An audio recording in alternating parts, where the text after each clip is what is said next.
Muchas gracias, Natalia. Es para mí pues un placer realmente estar aquí. Este es un curso importantísimo que lleva ya décadas en la formación, en la capacitación en derechos humanos y particularmente la participación de la Corte en cuanto al sistema interamericano de derechos humanos, y que nos den este espacio es realmente importante y se agradece al instituto. Pues como saben, la Corte Interamericana en estos momentos está sesionando en México, y por eso pues he tenido yo por ese lado de la dicha de que me manden acá a conversar hoy con ustedes, y no pudiera, me disculpo pues porque no pudiera venir el presidente del tribunal o el secretario del tribunal. La idea de hoy es conversar un poco, pues por motivos de tiempo, claramente que no podemos abarcar todas las funciones ni la jurisprudencia de la Corte Interamericana de Derechos Humanos, pero lo importante es darles algunos conceptos, algunas ideas de cómo también el día de mañana en que necesiten acudir a los parámetros de la Corte puedan buscarlo también en la página web, y entonces así dar algunas pinceladas, ¿verdad?, sobre lo que es la Corte Interamericana de Derechos Humanos. La fotografía es de la composición actual de la Corte. En cuanto a su creación, pues la Corte es creada por la Convención Americana sobre Derechos Humanos. La comisión fue creada previamente, como escucharon antes por la mañana, pero la Corte sí es creada cuando entra en vigor la Convención Americana, que establece pues dos órganos de protección. En el 78 es que se aprueba el ofrecimiento formal del Estado de Costa Rica para que la sede estuviera acá en San José, Costa Rica, y acá ha estado pues por todo este tiempo, ¿verdad? Antes de que se instalara en San José, se reunió una vez en Washington, D.C., pero posteriormente ya la sede ha estado acá.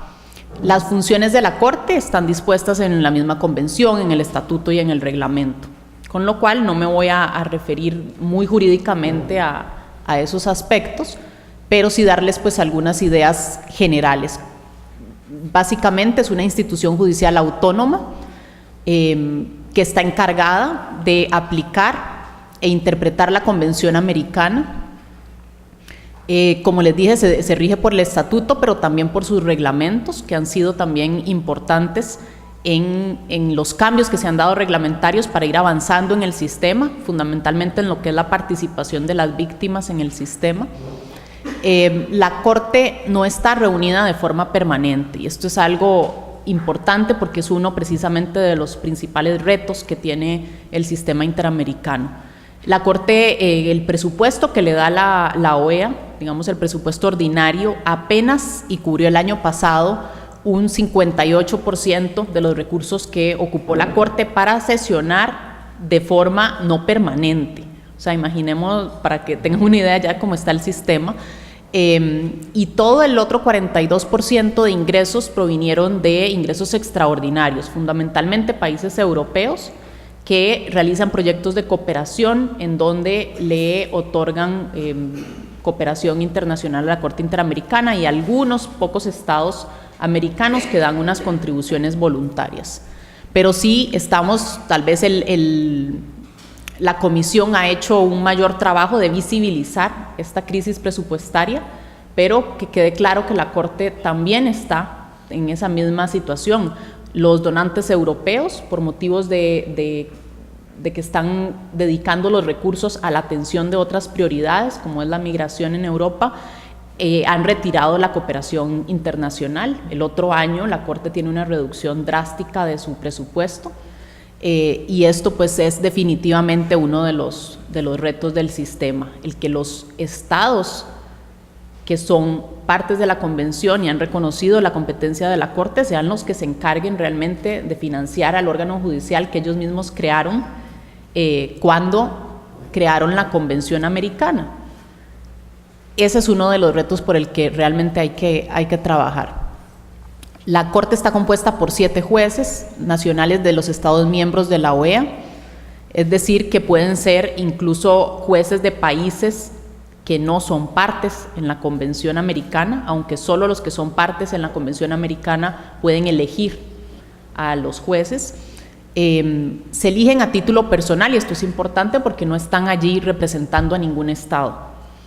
Pero desafortunadamente nuestro sistema no cuenta con unas previsiones para asegurar una participación igualitaria de hombres y mujeres, para asegurar una participación geográfica también, a diferencia de, por ejemplo, lo que fue la creación de la Corte Africana, que sí trata de asegurar ya estatutariamente que haya una composición más igualitaria.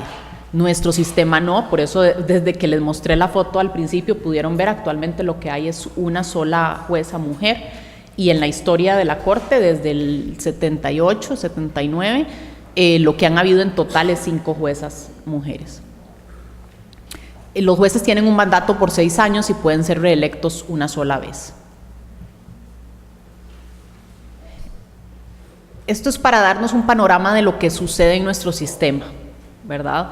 Que al no ser un sistema universal, ¿qué tenemos? Tenemos estados que son partes en la OEA, tenemos estados que son partes en la Convención Americana y tenemos estados que han reconocido o aceptado la jurisdicción de la Corte Interamericana para ser sometidos al juzgamiento de casos contenciosos. Y entonces el número va para abajo, ¿verdad? De 35 estados de la OEA, solamente 25 han ratificado la convención y están obligados por ese tratado, y de esos solo 20 han reconocido la competencia de la Corte, porque son actos, en nuestro sistema son actos diferentes, el de aceptar, el de ser parte en la convención y el de reconocer la competencia de la Corte. Sabrán pues la situación de Venezuela y de Trinidad y Tobago, que fueron ambos parte de la convención y reconocieron la competencia contenciosa de la Corte, pero luego denunciaron la convención y por lo tanto hay una limitación de competencia de la Corte para conocer los casos de violaciones a derechos humanos sucedidos en estos estados.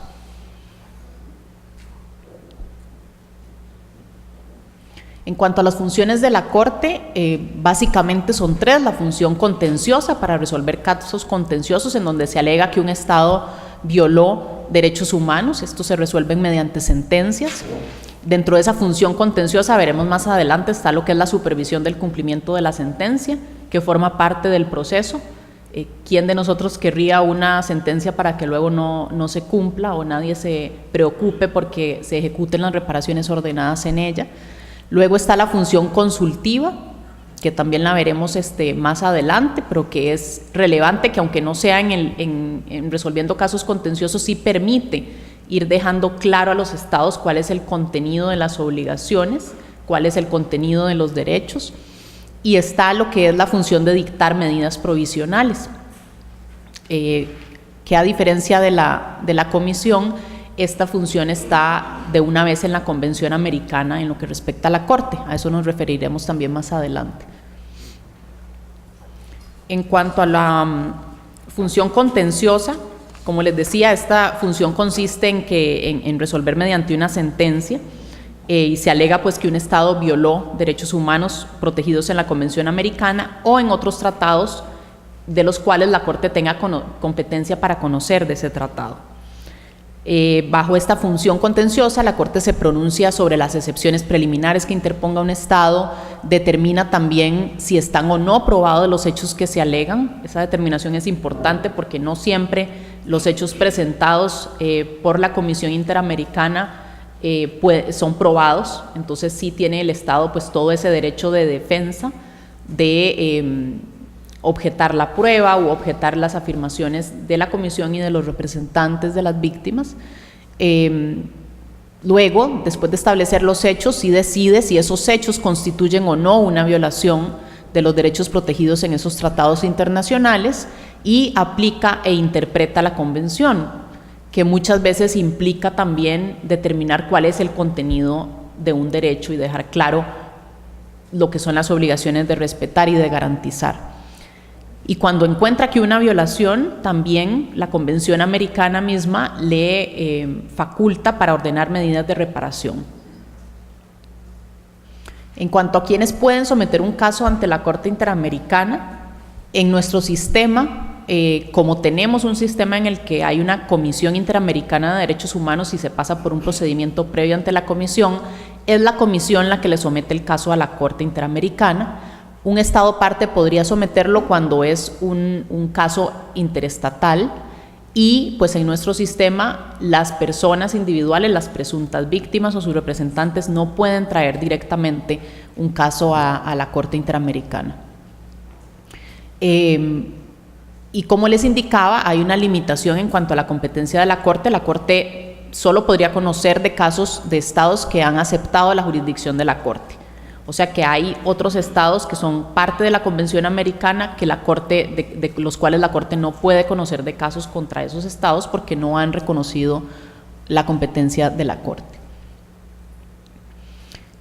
La Corte entonces es competente para establecer responsabilidades internacionales de estados, no para pronunciarse sobre responsabilidades individuales de agentes estatales, de funcionarios estatales, aunque siempre encontrarán pues en las sentencias de la Corte un análisis en la determinación de los hechos y las consecuencias jurídicas que implica también analizar si hubo pues participación o involucramiento de agentes estatales. Pero eso no quiere decir que la condena deje de ser contra el Estado como un todo, ¿verdad? No es una condena individual. La responsabilidad internacional puede provenir de actos o omisiones de cualquier poder u órgano estatal, eso incluye la normativa interna, por actos de particulares que fueron realizados con el apoyo, colaboración o tolerancia del poder público, o por incumplimientos del deber de protección y garantía ante situaciones de riesgo. En cuanto a los instrumentos aplicables, pues sí, aunque a la Corte la creó o es creada como un órgano de protección por la Convención Americana, hay en nuestro sistema, o han habido en nuestro sistema tratados posteriores a la Convención Americana, que son sumamente importantes porque van esclareciendo obligaciones estatales, dejando claro conceptos como lo que es violencia contra la mujer, lo que es los elementos de una desaparición forzada, lo que es tortura, como también están todos los derechos protegidos en el Protocolo de San Salvador, aunque cada uno de estos tratados habrían competencias diferentes para la Corte. O sea, el Protocolo de San Salvador, aunque protege más derechos, la única competencia que le otorga a la Corte es para pronunciarse sobre peticiones individuales que tengan que ver con derechos sindicales y derecho a la educación. Lo que es la actividad de la Corte, es importante destacar que muchos lo podríamos ver como, bueno, es una Corte pequeña, ya algunos pasaron al frente probablemente del edificio y es realmente un edificio pequeño, o sea, si uno lo compara con el Tribunal Europeo de Derechos Humanos, y si lo compara en términos de estadísticas, de cuántos casos ha resuelto la Corte, cuántos casos fueron sometidos el año pasado, apenas 14, cuántas sentencias emitió el año pasado, 18, una primera impresión es como que falta en el sistema, ¿verdad? Como que ¿por qué no se llevan casos a la Corte Interamericana o no hay suficientes? Pero también hay que verlo por el otro aspecto del impacto que tienen las sentencias de la Corte. El impacto como el desarrollo jurisprudencial que se hace en esas sentencias sobre el contenido y el alcance de los derechos también va estableciendo estándares regionales que deben ser utilizados también a nivel interno. La protección del derecho internacional de los derechos humanos no es una protección nada más para que la vengamos a alegar a la Comisión Interamericana y a la Corte, y ese es precisamente el motivo de cursos de capacitación como el presente, es para que la empecemos a aplicar y alegar también a nivel interno. Entonces hay que ver ese impacto de la Corte también como tribunal que interpreta la Convención Americana y que establece cuál es el contenido y protección de esos derechos y que puede ser utilizado pues por los órganos y funcionarios internos, como también debería de ser utilizado por las organizaciones no gubernamentales para exigir a los tribunales internos también una comprensión de cada uno de esos derechos humanos con base en la interpretación que ya la Corte Interamericana dijo que se le debe de dar. Y esto me lleva al tema de cómo la Corte también pues ha tenido alguna iniciativa o creatividad en concebirse no solo como un órgano judicial que resuelve o que realiza sus funciones jurisdiccionales de resolver casos contenciosos, pero también de involucrarse en lo que es la difusión de su jurisprudencia, la difusión del sistema interamericano y la capacitación. Si ustedes van al informe anual de la Corte, que está en la página web del tribunal, van a ver el listado de montón de actividades en que los jueces o personal de la Secretaría participa precisamente en capacitación, porque sí ya no es concebible una protección del sistema, una protección del derecho internacional de los derechos humanos si no nos ocupamos de cómo hacer llegar ese conocimiento a nivel interno. Que no sean solo únicamente unas cuantas ONGs las que manejen esos conocimientos, sino que cada vez más los funcionarios públicos y también las personas individuales puedan alegar estos parámetros internacionales a nivel interno. Es por eso que, por ejemplo, ahora que está la Corte desarrollando un periodo de sesiones en México, y así lo ha hecho desde que empezó a desarrollar o a realizar periodos de sesiones fuera de la sede desde el 2005, no solo se ocupa en estas 2 semanas de las actividades jurisdiccionales, sino que también organiza seminarios públicos, abiertos al público, seminarios de capacitación, y esto es bastante importante en ese sentido de concebir que debe de ir acompañada la labor jurisdiccional de una difusión y capacitación, labor que claramente también el Instituto Interamericano tiene como principal función, pero que también haya una participación de la Corte en este tipo de labores a las que se ha invitado, o aprovechar esos periodos de sesiones fuera de la sede para pedir a instituciones estatales o instituciones académicas que se ocupen de esta difusión es también bastante importante. Algunos ejemplos de ello es la participación de la Corte en actividades como el encuentro anual de magistrados de tribunales, cortes y salas constitucionales. ¿Para qué? Para realizar este diálogo con los funcionarios y con los jueces internos. ¿De qué nos sirve pensar que tenemos una Corte Interamericana que está aquí arriba y que no llega pues esos parámetros, esos criterios a quienes realmente lo tienen que aplicar y que proteger y que conservar el derecho internacional vivo a nivel interno? Como les decía, los periodos de sesiones fuera de la sede fue también una iniciativa de la propia Corte Interamericana. La empezó a hacer en el 2005, sí requiere pues de que los estados inviten a la Corte, digamos, sí requiere una previa negociación pues diplomática de que haya un estado que reciba a la Corte y que le apoye, muchas veces pues presupuestariamente. Como les decía, la Corte no cuenta con el presupuesto para realizar periodos extraordinarios de sesiones, apenas si el presupuesto ha alcanzado para realizar 4 periodos de sesiones al año. Y es así entonces que la Corte ha logrado desde el 2005 acá visitar 16 estados de los que tiene competencia, lo cual es bastante alto y también es una iniciativa muy particular. O sea, si vemos, el Tribunal Europeo no hace este tipo de actividad. En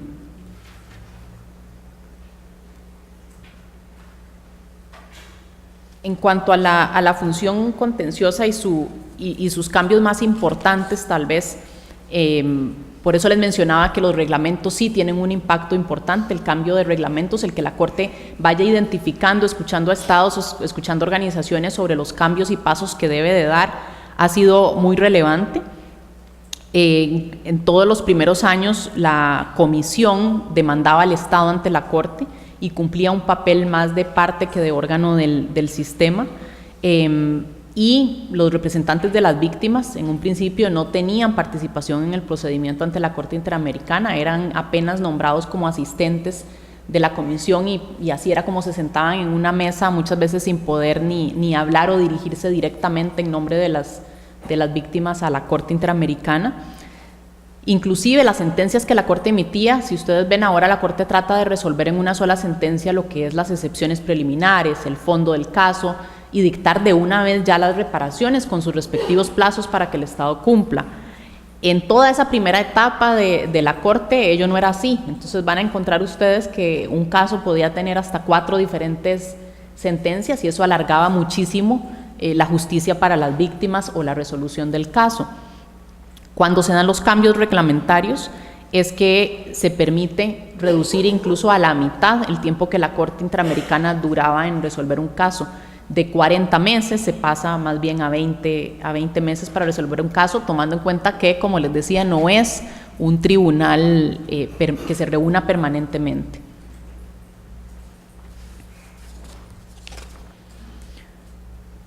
Otros cambios importantes que se dan en la reforma del reglamento que entró en vigencia en el 2010 es, bueno, uno de ellos es el cambio del rol de la comisión, más como órgano, pero esto de cambiar el rol de la comisión traía algunos problemas. No todas las presuntas víctimas que llevan el caso ante la Comisión Interamericana tienen un representante legal. Entonces, ¿qué pasaba? Que esas que no lo tenían, la Comisión Interamericana llegaba y cuando llevaba el caso a la Corte, pues se convertía como en su representante. Entonces, el problema que se presentó en el sistema es, bueno, entonces vamos a tratar de que haya más equilibrio para el derecho de defensa del Estado y la comisión ya no sea representante o no esté actuando como representante de las víctimas, pero ¿qué hacemos con las presuntas víctimas? ¿Quién va a ser su representante? Y ahí es donde surge esta idea de que los defensores públicos que forman parte de la IDEF tuvieran una capacitación por años para poder ejercer un papel de representantes de manera gratuita. Entonces esto ha sido muy, muy importante, digamos, este avance. De todas formas, se le ofrece a la presunta víctima si quiere o no, si tiene o no la voluntad de ser representada por un defensor interamericano, pero ha permitido realmente atender ese vacío que se tenía en cuanto a que la comisión no actuara como representante. Se crea también el Fondo de Asistencia Legal de Víctimas, que es otro de los grandes problemas, ¿verdad? Muchas veces las presuntas víctimas están representadas por algún abogado interno que no tiene los recursos, ni las víctimas ni el abogado, para enfrentar un proceso internacional de tantos años. Entonces se creó este fondo de asistencia. Nuevamente aquí los europeos viniendo en nuestra ayuda, Noruega fue quien donó los recursos para iniciar el Fondo de Asistencia de la Corte Interamericana, pero la idea del fondo es que haya un reintegro al mismo. Entonces, el fondo lo que hace es atenderse con los recursos del fondo, solicitudes de presuntas víctimas que no tienen recursos económicos para afrontar el proceso, para atender lo que es la presentación de prueba específica. Por ejemplo, que puedan ir la presunta víctima o que pueda ir un testigo o perito a la audiencia pública que la Corte convoca, o que puedan presentar affidavits de expertos para que la Corte tenga suficientes elementos para resolver el caso contencioso, que eso es otro punto bastante importante. La Corte no tiene peritos que, digamos, que trabajen para el tribunal o allí disponibles. Realmente se requiere que las partes litiguen el caso y ofrezcan los peritajes interdisciplinarios que sean necesarios para resolver cada uno de los puntos, y que para que la Corte pues tenga todos los elementos para poder realizar las determinaciones, inclusive aquellas en reparaciones. Entonces eso viene a suplirse con este Fondo de Asistencia Legal de Víctimas.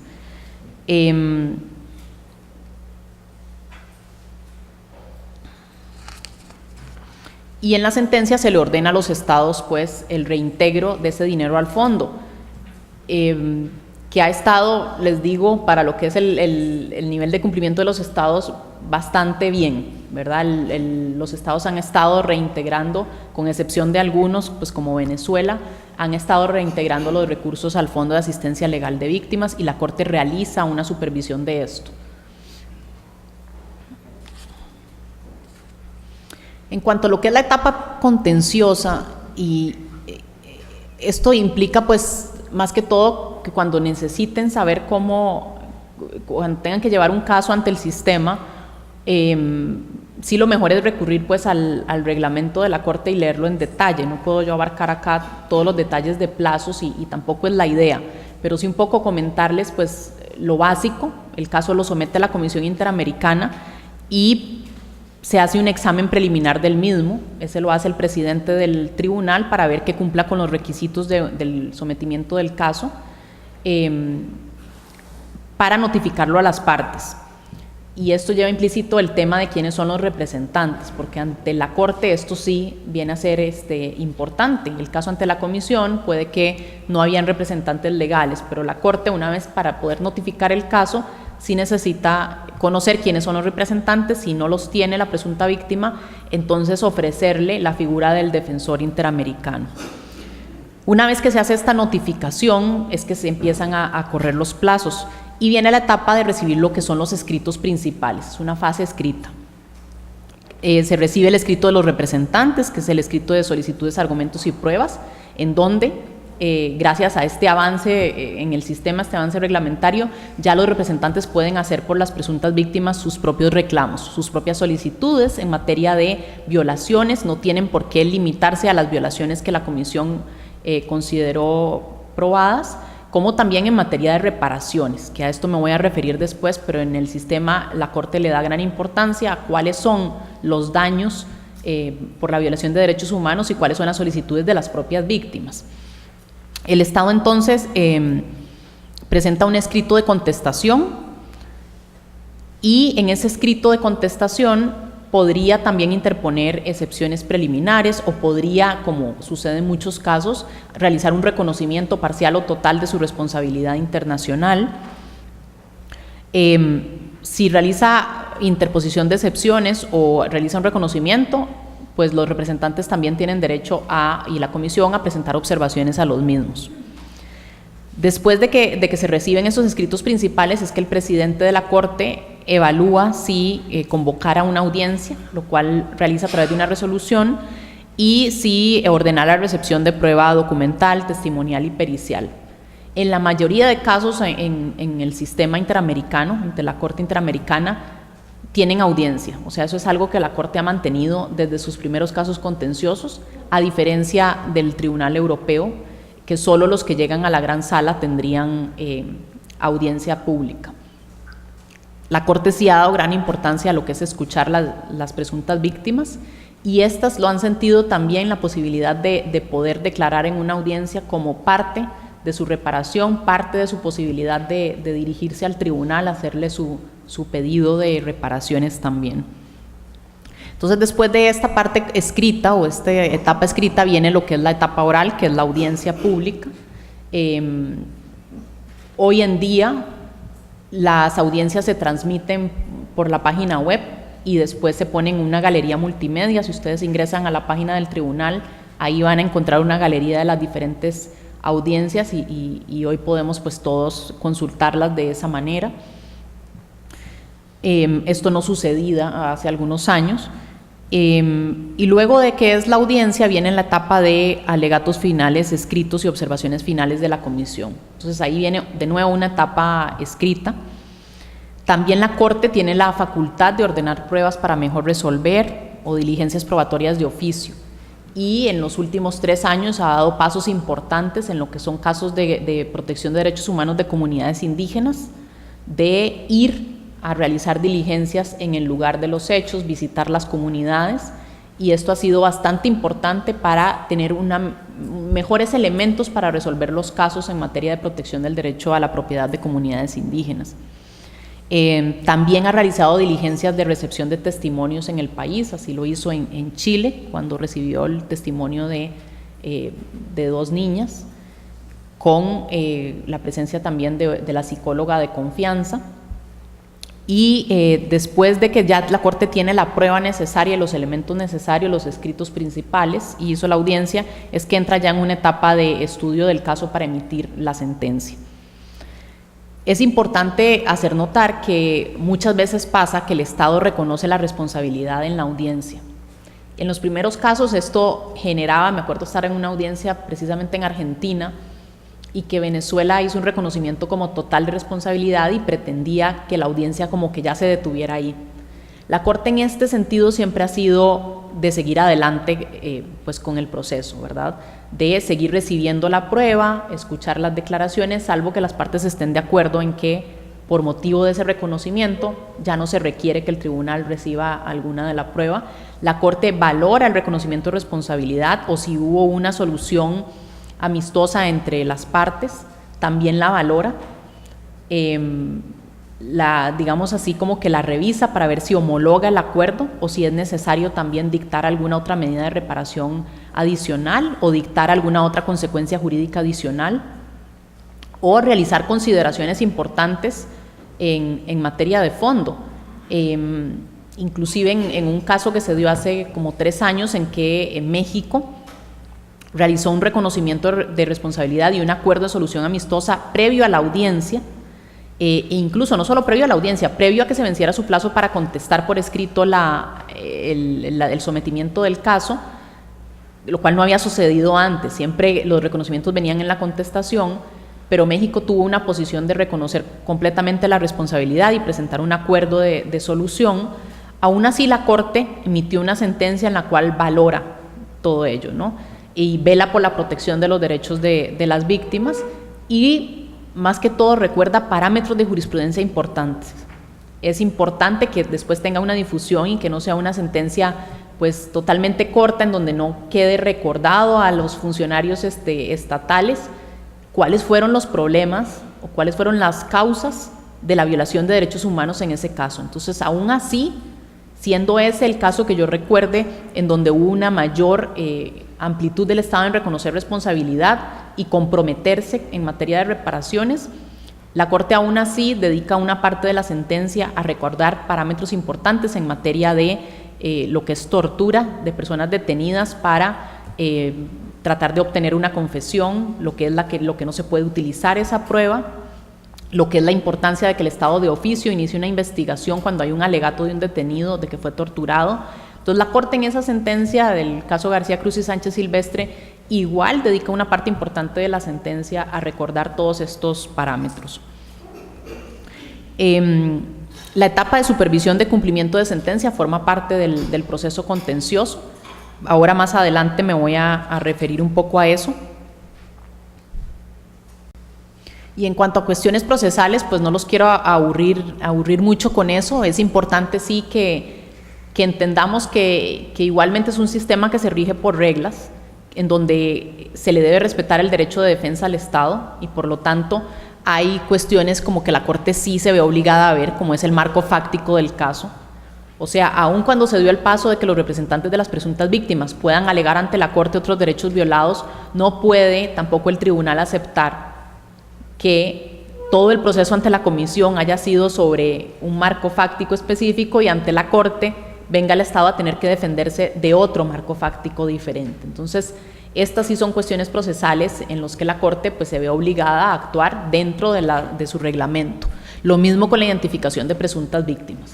Lastimosamente, si en el procedimiento ante la comisión no se identificaron todas las presuntas víctimas, no pueden después en el procedimiento ante la Corte venir a agregar presuntas víctimas que el Estado no haya tenido el derecho de defensa en el procedimiento ante la comisión, con excepciones, que es casos donde son violaciones masivas, por ejemplo, casos de masacres, casos donde es realmente importante el que la Corte tenga una apertura en esa materia. Y en cuanto a excepciones preliminares, tampoco me voy a meter mucho en esto, pero sí es importante que estar al tanto de que el Estado podría alegar ciertas objeciones dirigidas a que la Corte, ya sea que no tenga competencia total para conocer del caso, esas casi siempre son por razón del tiempo, de cuándo ocurrieron los hechos. Entonces, no podría tampoco exigirse de un Estado que, previo a que fuera parte en la Convención Americana y que reconociera la competencia de la Corte, traer casos que son previos a esa fecha, con excepción de desapariciones forzadas.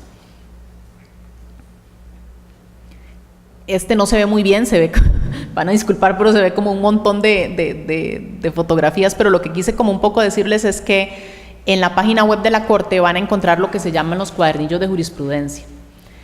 Esto también se ha hecho gracias a la cooperación internacional de donantes europeos, que lo que permiten es que cada uno de nosotros acceda por temáticas a esos cuadernillos de jurisprudencia, que ya recogen cuál es la jurisprudencia de la Corte más importante en materia de protección de niños y niñas, en materia de protección de migrantes, en materia de aplicación de perspectiva de género. Entonces, todo eso lo pueden encontrar también en la página web del tribunal. Y paso ahora entonces a la parte de lo que es el cumplimiento de las sentencias, que como les indicaba antes, es parte, la Corte desde sus primeros casos, desde sus primeras sentencias de reparaciones en 1989, lo ha tomado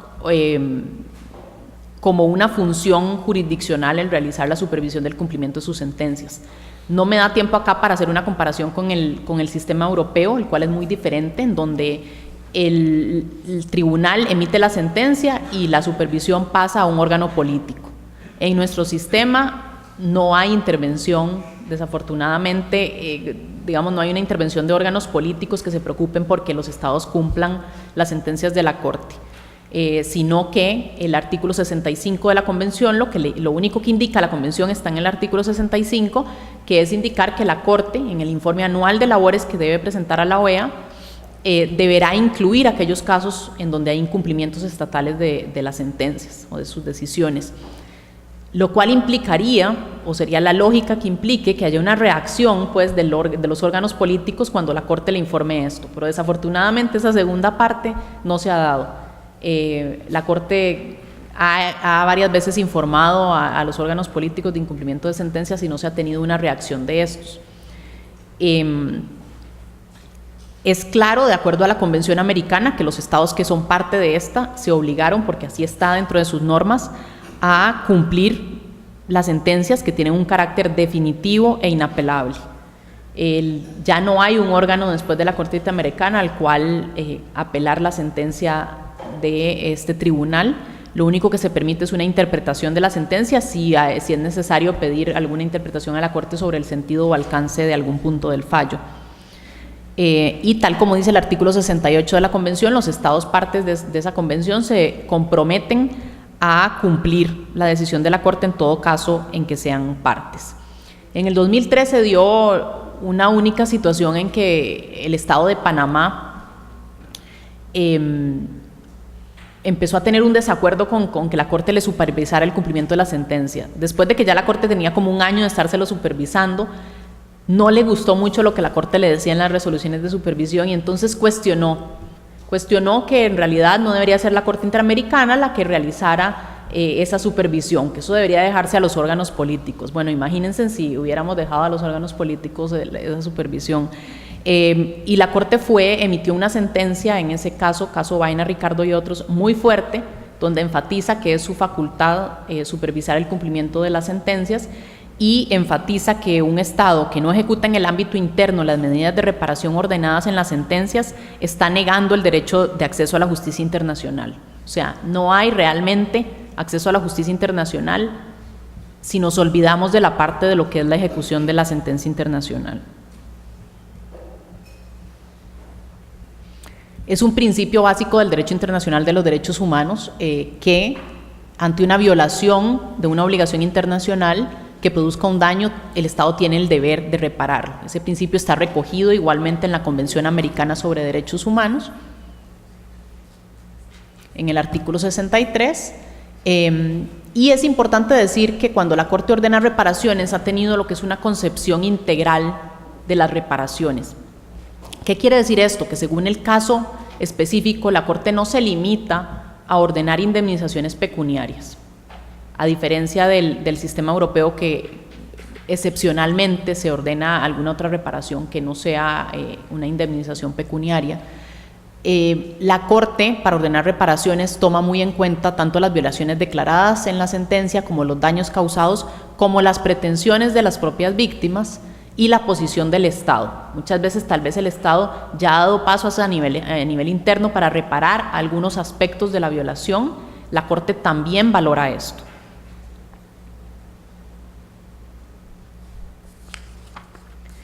Y si ustedes abren una sentencia en el capítulo de reparaciones, que es el capítulo que está ya al final, se van a encontrar una lista grande de medidas. O sea, las sentencias de la Corte, por lo general, en graves violaciones de derechos humanos, van a contener, o sea, inclusive hasta 15 medidas de reparación diferentes. Y esto es importante decirlo porque siempre está esta pregunta como de qué, ¿y el Estado, o cómo es el nivel de cumplimiento de los Estados? Bueno, hay que tomar esto en cuenta. La Corte no cierra un caso hasta que no están cumplidas todas esas 15 reparaciones que ordenó. Entonces ese caso va a continuar ahí pendiente de cumplimiento. Ahorita hay 172 casos que están en etapa de supervisión de cumplimiento de sentencia. Eso no quiere decir que todos están igual, o sea, podrían haber casos en donde todas las reparaciones fueron cumplidas y están pendientes, por ejemplo, la obligación de investigar, que son aquellas reparaciones pues, de más difícil cumplimiento. Entonces acá les pongo un poco lo que son, para darse una idea, catalogadas un poco las grandes formas de reparación. Formas de reparación de carácter pecuniario, que serían las indemnizaciones compensatorias y el reintegro de costas y gastos para los representantes legales, y las formas de reparación que no son pecuniarias, que ahorita vamos a verlas un poco, pero me di cuenta que también mañana ustedes van a tener la grata experiencia pues, de escuchar al expresidente de la Corte Interamericana, Sergio García Ramírez, con el tema precisamente de reparaciones. Entonces, no quiero yo tampoco abarcar a mucho detalle o con muchos ejemplos el tema de reparaciones, porque él mañana sabrá mejor que yo cómo introducirlos a este tema, pero sí quería un poco hacerles notar esto, que no es tan fácil hablar de cumplimiento si no entendemos toda esa gama de reparaciones que la Corte Interamericana ordena, que van, digamos, desde la restitución del derecho, como lo sería la anulación de antecedentes judiciales, cancelación de registros penales, en casos de comunidades indígenas, la devolución de territorios, el restablecimiento de libertad de personas, el reintegro al trabajo.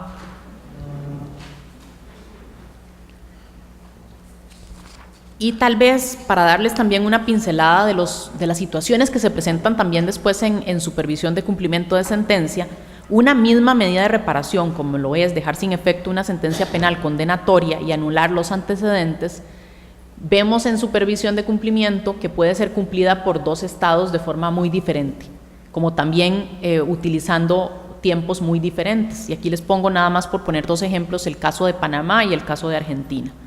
En el caso de Panamá, la sentencia o la orden de la Corte de dejar sin efecto la sentencia condenatoria fue cumplida en 1 año y 4 meses.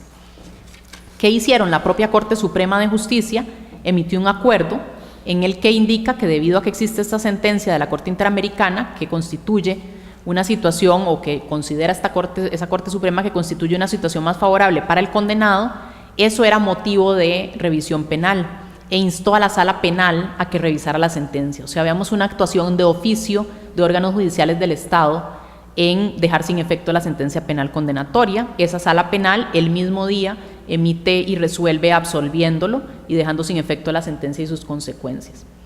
En el caso de Argentina, el caso Kimmel, el Estado de Argentina tarda 3 años y 6 meses en cumplir con la reparación. ¿Qué pasa en el caso de Argentina? Bueno, hacen una serie de consultas como a 5 diferentes órganos estatales porque nadie sabe qué hacer para cumplir con la sentencia de la Corte. Entonces la información que nos llegaba a supervisión era un oficio para aquí, un oficio para allá, un informe para aquí, un informe para allá, una opinión jurídica va de un lado para el otro, todo para llegar a la conclusión de que la revisión no se puede hacer de oficio y comunicárselo a la Corte, pues que la víctima tiene que presentar el recurso de revisión. Para ese momento el señor Kimmel ya había fallecido, entonces lo presenta la hija, presenta el recurso de revisión y la Sala Tercera de la Cámara Nacional de Casación Penal declara con lugar el recurso y resuelve dejar sin efecto la sentencia penal condenatoria. Pero, y esto es interesante, la Sala Penal deja claro que no lo hace porque lo haya dicho una sentencia de la Corte Interamericana, sino porque el tipo penal en este caso creo que eran calumnias o injurias, había sido reformado y entonces para asuntos de interés público ya no podría ser perseguible penalmente y que por eso es que deja sin efecto la sentencia del señor Kimmel. La posición fue muy fuerte si la comparamos con la del Estado de Panamá, pero esto se los digo para que vean como las diferencias o los asuntos que se presentan ya después en materia de supervisión. Después de eso, el año pasado entró a regir como aspecto positivo para completar la situación de Argentina, que no quede así todo tan mal visto. En Argentina se hace entonces una reforma al Código Procesal Penal de la Nación, en donde, y esto es un paso muy importante, que sería lo ideal que otros estados lo incluyan también, se incluye como causal de revisión de la sentencia penal condenatoria el que haya una sentencia de la Corte Interamericana de Derechos Humanos que ordene una reparación. O sea que para casos futuros con Argentina, pues será mucho más fácil el cumplimiento. Y esto lo doy apenas como un ejemplo, porque no tengo acá tiempo de tocar, pero lo que es el tema de la ejecución de las reparaciones de la Corte es un tema que tiene sus variables, ¿verdad? ¿Qué incide en que haya una eficacia en el cumplimiento de la sentencia o no? Bueno, una parte importante, que no es la única, pero es que haya una normativa interna para que no todos los funcionarios a nivel interno, nadie sepa entonces ahora cómo ejecuto la reparación o qué se hace, ¿verdad? Eso es un punto pues importante, un paso adelante, pero no es el único. Hay estados que aún teniendo una normativa se encuentran con problemas, por ejemplo, presupuestarios para ejecutar una sentencia de la Corte y llegan a la Corte precisamente a alegar esto. Con lo cual el derecho internacional es muy claro que si un Estado se hace parte de un tratado no puede después alegar problemas o obstáculos de derecho interno para cumplir con ese tratado. Cada Estado parte de la Convención Americana, en el momento en que se hace parte, tiene que adecuar su normativa interna a la Convención Americana. Entonces ese no es un alegato válido y la Corte ha sido clara en ese sentido, pero continúan estados como Perú, por ejemplo, alegando eso en etapa de supervisión de cumplimiento de sentencia.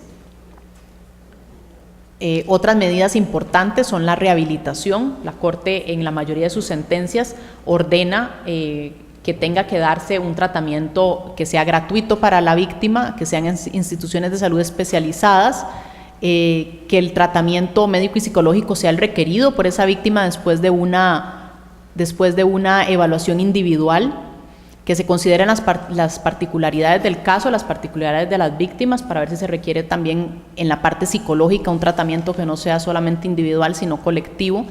Y así la Corte ha ido, más que todo diría yo, desde el 2004, en que recibió un peritaje muy importante del señor Carlos Berenstein, un español, pero que ha venido trabajando en casos de desapariciones forzadas en América, en donde le dio a la Corte, por eso enfatizaba de la importancia de que la Corte reciba prueba de expertos con un carácter interdisciplinario, le dio bastantes elementos para llegar a lo que hoy en día es lo que es el contenido o los parámetros de esta medida de rehabilitación. Las medidas de satisfacción, como les decía, la indemnización compensatoria no es suficiente en la mayoría de casos de violaciones a derechos humanos, por lo tanto la Corte sí se ocupa de otorgar esta reparación integral que tome en cuenta qué otras medidas habría que ordenar en el caso para reparar ese daño inmaterial y por lo tanto incluir aquí una repercusión pública, una recuperación de la memoria de las víctimas. En muchos casos las víctimas fueron presentadas por el Estado ante la sociedad con una verdad que no era cierta y queda ya ese impacto que habría que volver a borrar, a restituir, a aclarar a la sociedad qué fue lo que pasó, cuál fue la violación, cuál fue la causa de la violación. Y las medidas de satisfacción, como les decía, las reparaciones que la Corte ordena son muy variadas. Estas las podemos, para efectos de esta exposición, las podemos agrupar en lo que son actos públicos de reconocimiento de responsabilidad internacional, lo que es la publicación o difusión de la sentencia, tanto escrita como radial, las medidas en conmemoración de las víctimas o los hechos, las becas de estudio o de asistencia vocacional. Pensemos en aquellas víctimas que vieron sus estudios truncados precisamente por la comisión de una violación o de una detención ilegal, de una privación de libertad ilegal, la búsqueda del paradero de los desaparecidos y la entrega de sus restos debidamente identificados a sus familiares en caso de que se determine que la persona pues falleció. Esta es sumamente importante. O sea, cuando escuchen una audiencia ante la Corte en casos de desapariciones forzadas, es siempre una de las solicitudes que los familiares de la víctima del desaparecido van a hacer a la Corte. Y hay otras medidas de satisfacción. Esta es una fotografía del acto público de reconocimiento de responsabilidad de un caso mexicano. Fernández Ortega y Rosendo Cantú fueron dos casos que la Corte resolvió sobre violaciones sexuales de militares cometidas contra mujeres indígenas en el estado de Guerrero.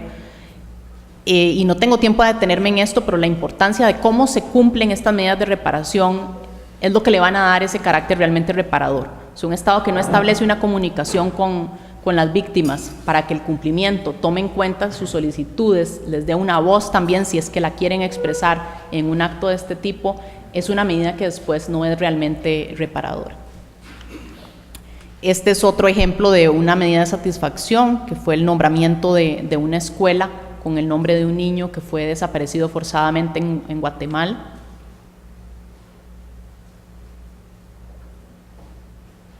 Acá tenemos otro caso en donde es relevante traerlo a colación porque fueron las partes las que llegaron a un acuerdo sobre reparaciones. Entonces este caso de Colombia tiene una gama de reparaciones muy grande, incluso reparaciones que la Corte a veces no suele ordenar, pero que es importante que Colombia atendió esas solicitudes de las víctimas y hizo un acuerdo con estas sobre las medidas de reparación. Esto es el prólogo, la parte, tomé fotos a varias partes del inicio de un libro que se hizo en memoria de las víctimas, en donde sus familiares pudieron escribir un poco, expresar aquellos sentimientos que tenían pues tantos años después de la ejecución. Y estas fotos las pongo porque siempre que pensamos en casos de desaparecidos, la Corte en su mayoría de casos declara también una violación del derecho a la vida, porque precisamente es parte de la desaparición forzada en la mayoría de casos que la persona fue ejecutada y se oculta el delito, ¿verdad? En el caso de El Salvador es un caso paradigmático porque tenemos otra situación. Durante el conflicto armado interno, muchos niños fueron desaparecidos, pero no necesariamente fallecieron. Gracias a labores realizadas por una organización no gubernamental, fueron encontrados para el momento en que la Corte emitió la primera sentencia de este tipo, ya habían sido encontrados más de 200 niños con vida y se pudo restablecer, si estos lo querían, su identidad y su relación con su familia. Este es un caso de cumplimiento en donde precisamente en la etapa de cumplimiento se da este reencuentro de Serapio Contreras con su familia. Este es un caso en donde se encuentran los restos de una persona que fue ejecutada. De las garantías de no repetición, las voy a destacar porque un poco me liga al tema que había tocado antes del impacto de la Corte Interamericana. Mencioné la importancia de que a nivel interno se recuperen estos criterios, se utilicen, se exijan adentro su cumplimiento, pero también es importante resaltar que las reparaciones de la Corte, como van a cuál fue la causa de la violación, siempre y en todos los casos se fijan si esa causa fue por motivos normativos, por ejemplo, o una práctica estatal. Y esto se ve reflejado en las garantías de no repetición, porque también tienen ese alcance de tratar de que la violación no se repita. Ese alcance más allá del caso de la víctima que logró llegar hasta el sistema. Y estas también las podemos agrupar. Hay medidas de capacitación a funcionarios públicos y educación a la sociedad en derechos humanos, de adopción de medidas de derecho interno que podrían ser legislativas, administrativas o de otro carácter, que están dirigidas a realizar cambios estructurales. O hay otras medidas que son para garantizar que no se repita la violación al derecho específico de la víctima.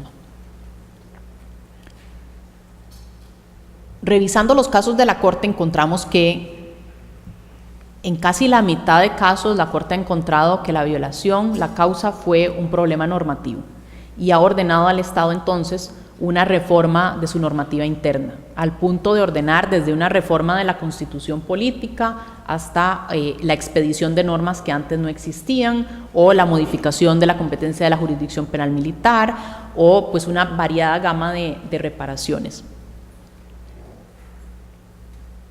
dentro de las cuales están, por ejemplo, modificar el tipo penal de desaparición forzada de personas, o garantizar el derecho de acceso a la información bajo el control del Estado, adecuar el ordenamiento interno al derecho que tiene el condenado penal de recurrir el fallo condenatorio. En Costa Rica, dejar sin efecto la prohibición que existía de que se practicara la fecundación in vitro. Casos de comunidades indígenas, establecer realmente un procedimiento que garantice el derecho de estas comunidades a que se delimite, se demarque y se titule sus propiedades. Y así, aquí solo transcribo algunas de ellas, pero eso también está en la página web de la Corte. Si van a las publicaciones de la Corte, van a encontrar un libro que se llama Diálogos, y este contiene también un índice por estado de cuáles han sido todas esas temáticas analizadas por la Corte en cuanto a que la normativa interna de ese estado era la que estaba causando la violación y las reparaciones ordenadas por la Corte. En algunos casos la Corte no ordena una reparación porque entre el transcurso en que se dio la violación del caso específico y la sentencia de la Corte ya el Estado cambió la normativa. Eso es una minoría de casos, pero sí sucede.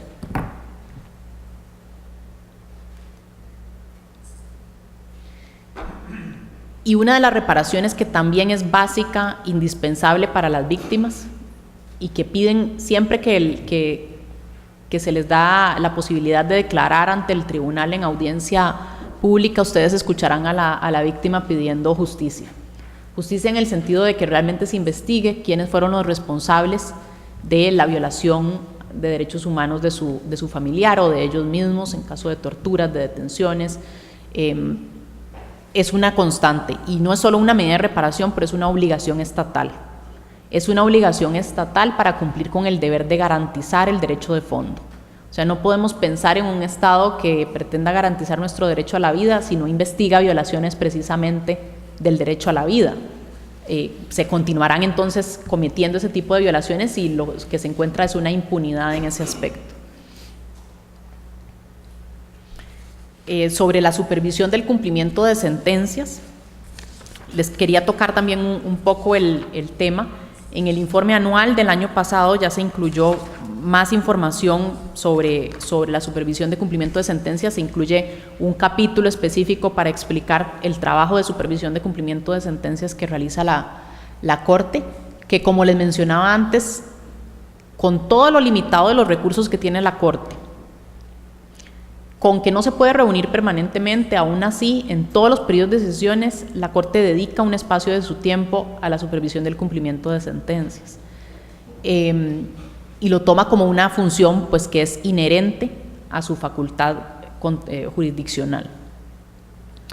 Ya en el reglamento del 2010 se incluye un artículo específico que es el 69 para regular cómo se realiza la supervisión de cumplimiento, que no estaba en los reglamentos anteriores.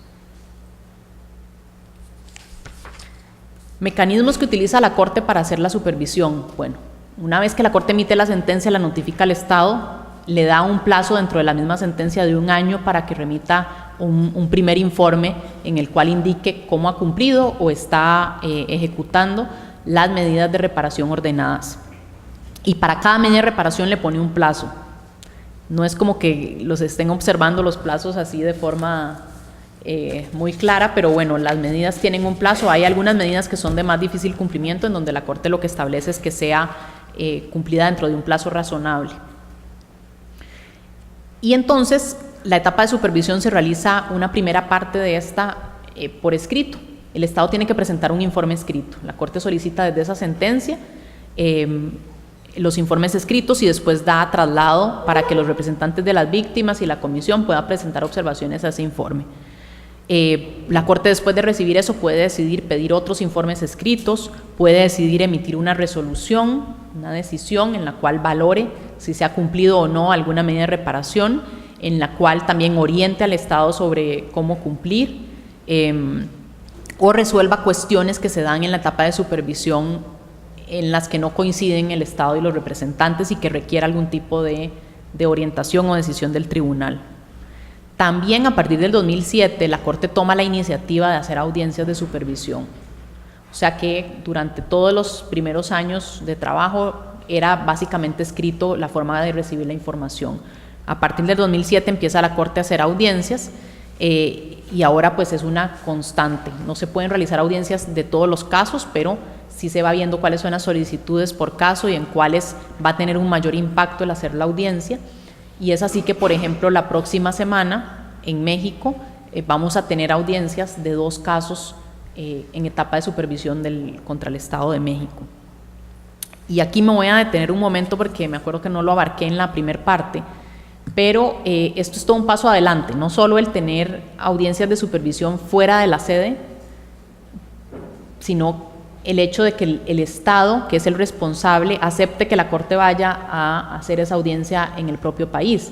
Y más aún que el Estado en donde se está desarrollando un periodo de sesiones, como es ahorita en México, acepte que se vaya a ver audiencias de supervisión de su propio país.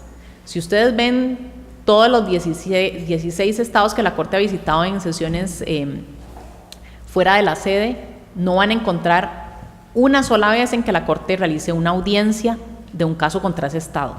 Eso es como un requisito del Estado. Yo le invito, pero aquí no venga a hablar de casos contra mi país, ¿verdad? Entonces, este paso adelante que se dio el año pasado con Honduras, que aceptó que dentro de un periodo de sesiones en Honduras, en Tegucigalpa, se hiciera supervisión de cumplimiento de 6 sentencias de su país, se dio el año pasado y ahorita se está repitiendo con México que acepte que se haga supervisión de cumplimiento de sentencias en su propio país. Seguimos con la limitante de que están siendo privadas, o sea, no van a ser transmitidas en público, pero sí creo, esto ya es personalmente, hay que ver, que tiene que propenderse más hacia una publicidad también de esas sentencias, que tiene sus pros y sus contras, que a veces la sentencia al ser privada, a la audiencia al ser privada permite un poco más de diálogo o de decirse cosas que no están siendo pues transmitidas, ¿verdad? La sala incluso se acomoda diferente, ya no es una sala en donde se siente este ambiente contencioso de que los jueces están aquí arriba y las partes están acá abajo, todas separadas, se sientan todos a una misma mesa con un formato rectangular, los jueces no usan ya sus togas formales, sino la ropa que deseen utilizar, y realizan pues sí preguntas o tratan también de que se haga un acercamiento con las víctimas. Otro de los mecanismos que se utiliza en la etapa de supervisión es las notas de la Secretaría. La Secretaría de la Corte, que está pues conformada pues el secretario, la secretaria adjunta y los abogados que trabajan en la Secretaría, sí realizamos un trabajo diario de estar vigilantes de la supervisión. Entonces, por medio de notas escritas se piden informes a los estados, se le piden aclaraciones, si el estado informa, por ejemplo, que cumplió con una reparación pero no aporta los comprobantes, se le dirige una comunicación para que los aporte, o si los representantes, por ejemplo, objetan que una medida de reparación no se está cumpliendo adecuadamente por X y Y motivos, se le pide al Estado que se refiera a esto. Entonces se hace un seguimiento más constante de esa manera.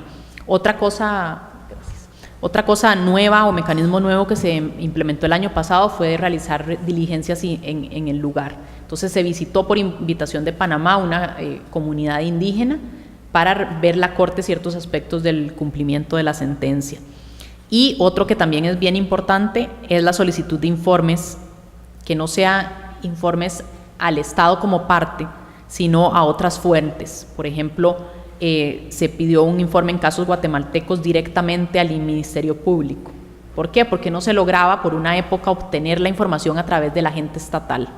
Recordemos que esto es derecho internacional y que se rige por ciertas normas, entonces el Estado es el que designa quiénes son los agentes, que son la cara del Estado ante la Corte.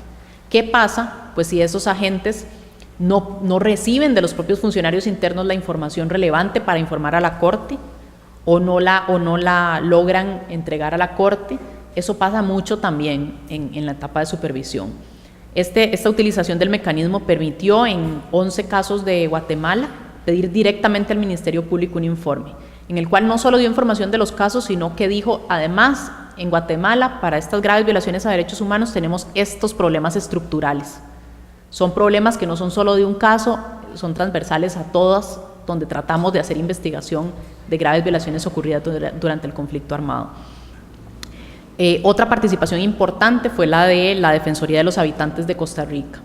En el caso que les mencionaba de fecundación in vitro, la propia defensora solicitó a la Corte poder participar en una audiencia y la Corte concedió este pedido con base en el artículo 69.2 del reglamento del tribunal. Y lo pongo como un ejemplo porque si vemos la Corte sola no tiene la capacidad de lograr que se cumplan las sentencias. Sí, desde mi punto de vista tiene que haber pues una mayor participación de instituciones o órganos nacionales de protección de derechos humanos, como son las comisiones nacionales, las defensorías de habitantes, en hacer ese seguimiento interno y que lo pueden hacer todavía de forma más eficaz porque saben a qué funcionarios específicos preguntar, a quiénes dirigirse. Entonces esto fue como un paso bastante importante adelante el de la participación de una defensoría en ese sentido.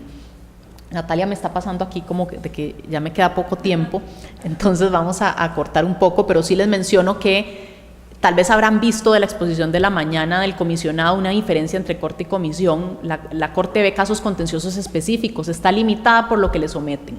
La Corte Interamericana no puede venir y decir hoy, deberíamos de aclarar bien esto del contenido del derecho a la vida en relación con investigación de casos de violencia sexual. No puede, o sea, tiene que resolver el caso específico. Entonces hay materias que ha ido resolviendo recién cuando el caso específico le llega. Lo mismo las reparaciones, las dicta para el caso específico, pero ¿qué se ha tratado de hacer en materia de supervisión? Un poco de visibilizar a los estados. Mire, Paraguay, usted ya lleva 3 casos de violaciones a derechos humanos de comunidades indígenas y ahora no lo voy a ver por separado, va a venir a darme cuentas en una audiencia de esos 3 casos. En esa audiencia, precisamente el día que se estaba celebrando la audiencia, lograron al fin aprobar en el órgano legislativo la ley de expropiación de las tierras de una de esas comunidades indígenas. O sea que este tipo de supervisión lo que se trata es un poco de lograr con los medios que la Corte tiene, que son limitados, de tener un poco más de impacto en que se cumplan las sentencias. Y muy rápidamente menciono las otras 2 funciones que la Corte tiene en materia de medidas provisionales. Es una función que la tiene porque la Convención se la da, de que en casos de extrema gravedad y urgencia y cuando sea necesario para impedir daños irreparables a las personas, la Corte puede ordenarle al Estado tomar medidas provisionales.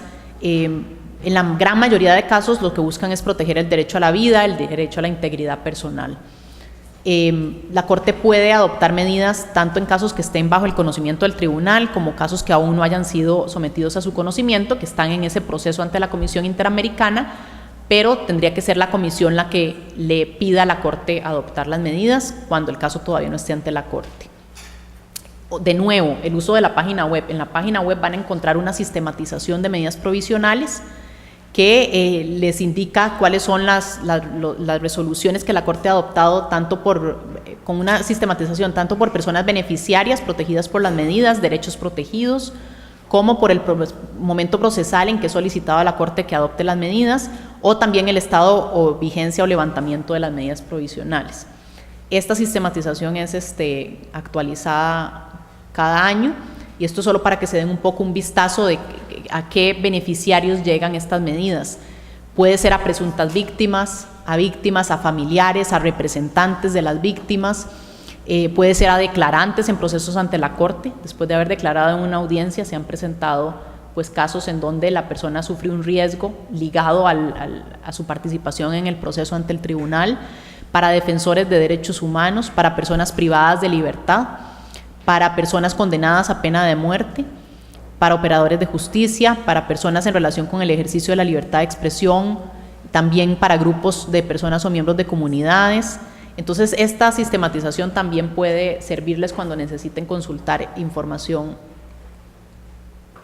La función consultiva, por último, y ya con esto termino, lo que permite es facilitar que tanto los Estados miembros como los órganos de la OEA, como cualquiera de nosotros, podamos obtener de la Corte una interpretación judicial sobre cuál es el contenido del derecho, cuál es el contenido de una disposición de la Convención o de otro tratado. El problema es que ninguno de nosotros la puede solicitar. Entonces eso tiene que ser solicitado por los Estados miembros de la OEA o por órganos de la OEA. Pero va estableciendo también un ámbito importante de interpretación de la Convención Americana. Muchísimas gracias y quedo disponible para preguntas.